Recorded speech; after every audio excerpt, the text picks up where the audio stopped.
네, 안녕하세요, 변호사님. 안녕하세요. 반갑습니다. 반갑습니다. 네, 네, 자기소개 부탁드립니다. 네, 안녕하세요. 저는 포항공과대학교에서 수학과를 전공해서 학부를 졸업하고 서울대 로스쿨에 진학해서 그 다음에 이제 변호사 시험 합격한 뒤에 지금 법무법인 화우라는 곳에서 근무하고 있는 위재강 변호사입니다. 네, 반갑습니다.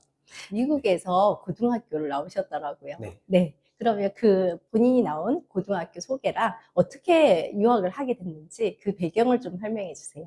네. 네, 중학교 3학년 이제 다 끝나갈 무렵쯤에 어머니가 아, 권유를 하셔가지고 네네. 뭐 좀 더 견문이랑 많은 경험을 네. 쌓고 오라는 취지에서 이제 교환학생을 처음에 권유를 하셔서 음, 교환학생으로 1년간 원래 미국 고등학교에 진학해서 다니고 돌아오는 예정이었는데 미국 고등학교에 진학해서 공부를 하다 보니까 그런 미국 문화라든지 고등학교 생활이 저한테 좀 더 성격에 잘 맞고 그래가지고 또 미국에서 유학으로 이제 변경을 해서 2년간 고등학교를 다 마치고 돌아오는 걸로 이제 계획을 변경을 해서 그렇게 진행을 하게 되었고요.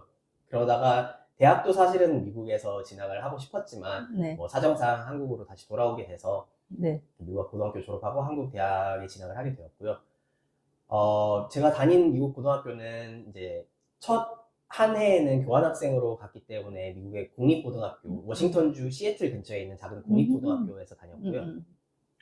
이제 그 2학년, 3학년은 사우스캐롤라이나 주의 콜롬비아라는 주도에 있는 히스우드홀이라는 개신교 학교인데 개신교 학교이자 사립학교에 진학을 해서 2년간 다녔습니다. 네.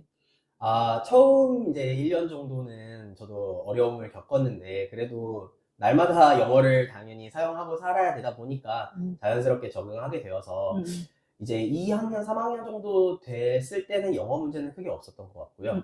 전반적인 생활은 뭐 제 성격이 좀 더 무던하고 그런 점이 있어서 그런지 모르겠지만 적응을 그래도 잘 해서 그리고 좋은 친구들을 많이 만나가지고 친구들이 뭐 여기저기 잘 데려다주고 어울려주고 해서 쉽게 생활을 했던 것 같습니다. 네. 물론 뭐 좀 외로움이나 그런 어려움이 없지는 않았는데 그래도 3년간 정도는 버틸 수 있었던 것 같습니다. 네. 학생 시절에 어떤 과목을 좀 좋아하셨는지, 결국 포항공대 수학과를 가셨는데 네. 고등학교 때는 어떤 교과를 좋아하셨는지. 저는 완전 어렸을 때, 뭐 초등학교 때부터 수학을 가장 좋아했어서, 고등학교 때도 수학을 가장 주력으로 공부를 했고요. 그리고 당연히 수학이 베이스가 되는 과학 과목들에도 관심을 많이 가져서, 이공계 과목들을 위주로 공부를 많이 했었고, 그게 이제 밑거름이 되어서 포항공대 수학과에도 진학을 하게 됐는데, 역시 수학과 선택을 할 때도 제가 가장 좋아하고 가장 자신 있는 과목이다 보니까 전공으로 선택을 하게 됐습니다.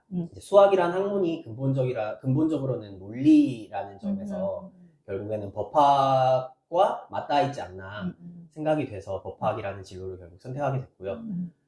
지금 현재 제가 근무하는 환경에서는 사실 수학을 공부했다는 게 뭐 큰 도움이 되지는 않습니다. 뭐 제가 이제 주로 회사에서 근무하는 분야가 기업들에 대한 일반적인 자문이라든지 뭐 M&A라든지 그리고 작게는 보상 분야 이런 정도를 담당을 하고 있는데 그런 분야에서 자연스럽게 접하게 되는 회계 쪽 그런 분야들 새로운 분야들은 뭐 제가 수화와 좀 친했다 보니까 좀 더 익숙하게 그냥 볼 수 있다 정도일 뿐이지 수학이 뭐 직접적으로 큰 도움이 되지는 않고요. 다만 다른 이공계 분들 같은 경우에는 뭐 지식재산권 분야라든지 아니면 현재 최근에 가장 각광받고 있는 뭐 AI 분야라든지 아직은 법학과 친숙하지 않은 그런 기술 관련 분야에서 좀 더 다른 사람보다는 쉽게 그 기술을 이해할 수 있고 기술의 원리를 파악하는데 용어라든지 뭐 이런 것도 어려움이 덜하고 이런 이점은 있지 않을까 싶습니다. 그럼 이렇게 이공계에 있다가 진로를 딱 바꾸게 된 결정적인 계기가 있었을까요? 사실 큰 계기는 없었고요. 한 대학교 4학년 중으로 계속 고민을 하다가, 좀 길게 고민을 하다가 몇 달간의 고민 끝에 좀 내린 결정이었고, 사실 그 결정에도 좀 아버지가 법 쪽에는 어떻겠냐라는 조언을 해주셔서 그게 반영이 돼서 결국에는 결정을 할 수 있었던 것 같습니다. 특히 로스쿨 진학을 할 때는 이제 리트라는 시험을 쳐야 되는데, 그게 법학 적성을 테스트하는 수학 능력 시험인데, 그 시험이 분야가 추리 영역과 언어 영역이라는 분야로 나뉘어져 있는데 추리 영역 같은 분야는 특히 수학을 좋아했던 사람이면 뭐 논술, 수능에서도 경험을 해봤을 수 있지만 그런 뭐 논리적인 퀴즈를 풀어가는 그런 느낌의 분야여서 그거를 모의고사 같은 거를 봐보니까 제 적성에 좀 맞겠다 싶은 생각도 들었고요. 또 언어 영역은 다만 이제 제가 미국에서 또 공부를 하고 포항공대를 나오다 보니까 그런 국어적인 측면은 상대적으로 부족한 면이 있어서 그 부분에서는 조금 어려움을 겪었지만 종합적으로 봤을 때는 그래도 적성에 맞다고 생각을 했습니다. 혹시 로스쿨 과정에서 어려웠던 점은 있을까요? 1학년 막 입학에서는 공부하는 방식이 시험에 대비해서 공부하는 방식이 그동안과는 좀 달라서 성적적인 측면에서 좀 어려움을 겪었는데 근데 이거는 또 저한테 좀 국한된 얘기인 게 다른 이공계 출신 학생들 같은 경우에는 굉장히 1학년 때부터도 좋은 성적을 유지하는 분들이 많아서 이거는 사람마다 좀 다른 케이스인 것 같고요. 그 공부 방식을 좀 변경을 하고 나서부터는 2학년 때부터는 그래도 좀 쉽게 적응을 할 수 있었고요. 그리고 수학과 비슷하게 이제 논리적인 사고로 접근을 하면서 좀 곱하기에 대한 그런 자신감을 쌓았던 것 같습니다. 이공계 분야에 한정해서는 그리고 미국에서도 AP 과목들 같이 좀 고등학교 때부터 대학 심화 과정들을 제공을 하고 있기 때문에 그런 걸 착실히 수학을 한 경우에는 대학을 가서도 많이 힘들지는 않다고 생각을 하고요. 다만 이제 국어나 아까 말씀드렸다시피 국어나 뭐 한국 역사라든지 사회적인 그런 학문들에 있어서는 좀 부족함이 있지만 그거는 이제 본인의 노력으로 결국에는 채워나가야 되지 않나 싶습니다. 앞으로 좀 집중하고 싶은 법률 분야가 있을까요? 제가 지금 속해 있는 곳이 이제 법무부의 화웨이 자문그룹이라는 곳인데 거기가 이제 기업들에 대한 일반적인 자문을 제공하고 특히 M&A 분야를 주력으로 하는 곳이고 그래서 저는 M&A 분야에서 강점을 더 쌓아서 M&A 전문 변호사로 앞으로 활동을 하고 싶고요. 특히 제가 도산 분야는 많은 변호사들이 접해보지 않는 분야인데 그 분야도 화우에서 좀 담당을 하고 있어서 그 분야에 대한 전문성도 길러서 앞으로 활약을 하고 싶습니다. 먼저 진로를 고민을 하고 계신 분들께 말씀을 드리고 싶은 게 있다면 어떤 사람은 이제 한 가지 가장 자기가 하고 싶은 목표를 설정을 해서 그걸 향해서 달려나갈 수 있는 사람이 있는 반면 그렇게 뚜렷한 목표가 없이도 살아갈 수 있는 사람들이 있다고 생각을 하고요. 그래서 진로라는 게 결국 여러 가지 가능성 중에 어떤 맞는 걸 찾아내는 게 궁극적인 길이 아닐까 싶어서 너무 과연 이 진로가 나의 적성에 맞을까 너무 그렇게 크게 깊게 막 고민하고 너무 스스로를 힘들게 할 필요는 없이 시도를 해보고 이게 아니면 이제 다른 진로를 또 선택을 해도 되는 것이고 그리고 시도를 했다가 맞았는데 그거보다 더 나은 적성이 있지는 않았을까 이런 후회를 할 필요도 없다고 생각을 하고요. 그래서 큰 두려움을 갖지 않고 뭐 이때밖에 시도할 기회는 없으니까 시도해보라 라는 이제 말씀을 드리고 싶고요.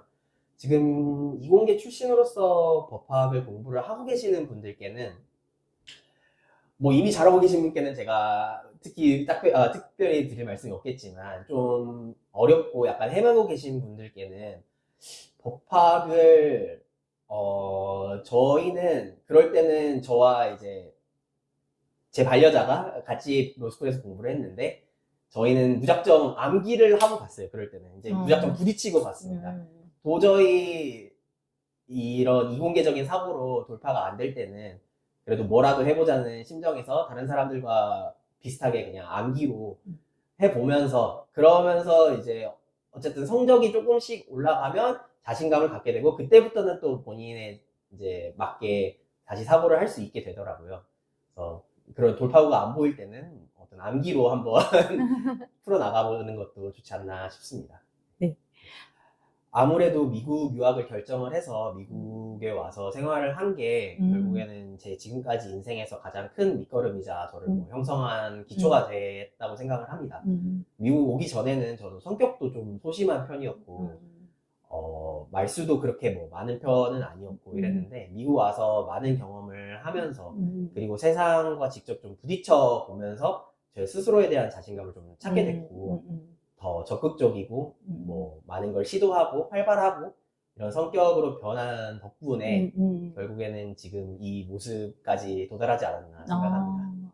굉장히 열심히 사신 것 같고 감사합니다. 그 중에서 가장 돋보이는 게 성격인 것 같은데 본인의 어떤 태도? 삶을 살아가는 태도를 좀 공유해 주시면 좀 좋을 것 같아요.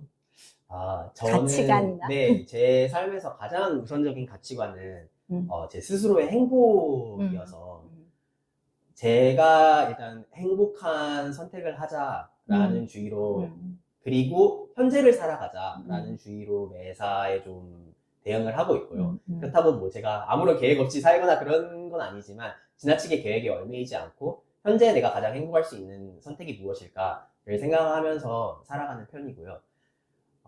네, 그렇습니다. 현재 이제 버클리 쪽에 어떻게 오시게 됐는지 그것도 얘기해 주세요. 저희 법인에서 이제 오랜 기간 근무한 변호사들을 대상으로 유학을 보내주는 프로그램이 있어서 저희 법인을 통해서 저는 이제 스폰서를 받아서 1년간 유학을 오게 되었고요.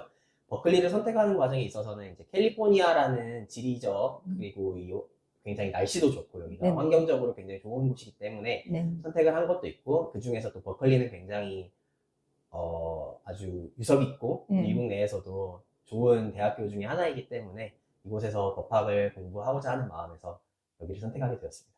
네. 오늘 너무 성실하게 답변을 잘해주셔서 너무 감사합니다. 감사합니다. 네. 감사합니다.